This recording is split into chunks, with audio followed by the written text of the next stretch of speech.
నేను ఒక కేంద్ర మంత్రిని, ఇది నా శాఖ, నా మంత్రిత్వ శాఖ, ఇంత అపచారం తెలంగాణ ప్రజలకు జరుగుతున్నా, గనులకు జరుగుతున్నా, రాష్ట్ర సంపదకు, దేశ సంపదను వీళ్ళు కొల్లగొడుతున్నారు అనే విషయాలు పరిశీలించిన కూడా నేను ఒక ప్రాథమిక నివేదిక తెప్పించుకోను అనేటువంటి మాట క్షమార్హం కాదు. అసలు ఎక్కడ కూడా నిజాయితీగా మాట్లాడండి, కట్టే విరగకుండా పాము తాగకుండా మాట్లాడినంటే మాట్లాడినాడు. ఏం మాట్లాడినాడు? గంట సేపు రాగం తీసి అదేందో పాట పాడిండు అంటారు కదా, గసంటి పాట పాడినాడు.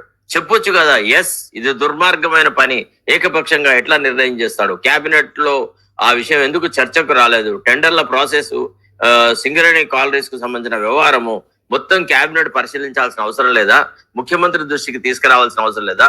తర్వాత వివిధ రకాలైనటువంటి రిపోర్ట్స్ వస్తున్నాయి కదా, ముఖ్యమంత్రి ఉప ముఖ్యమంత్రి మీద తప్పుడు రాతలు రాయించాడు, రాధాకృష్ణతో తనకున్న సన్నిహిత సంబంధాన్ని వాడుకొని బట్టి విక్రమార్క మీద మన్ను పోయించినాడు అనేటువంటి వాస్తవాన్ని చాలా బహిర్గతంగా ఎందుకు పోయినాడు?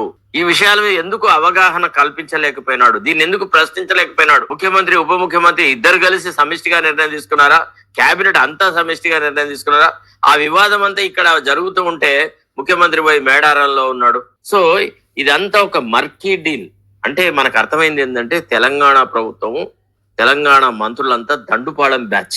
కిషన్ రెడ్డి ఇన్ని మాటలు చెప్పినాడు కదా, ఒక్కసారి నీ అధికార ముద్రను వాడు, నువ్వు కేంద్ర మంత్రిగా తెలంగాణ ప్రజల పాయింట్ ఆఫ్ వ్యూ ఒక ప్రాథమిక విచారణ జరిపించు. అసలు ఏం జరిగింది అనే విషయాలను నిగ్గు తెలుసు. వాడి పత్రికడు వాడిది వచ్చినట్ట, ఈ పత్రికలో వీడిది వచ్చినట్టుగా వ్యవహారాలు ఎందుకు, నువ్వు నిజాన్ని నిగ్గు తెలుసు అనేటువంటి మాట మనం మాట్లాడుతున్నాం.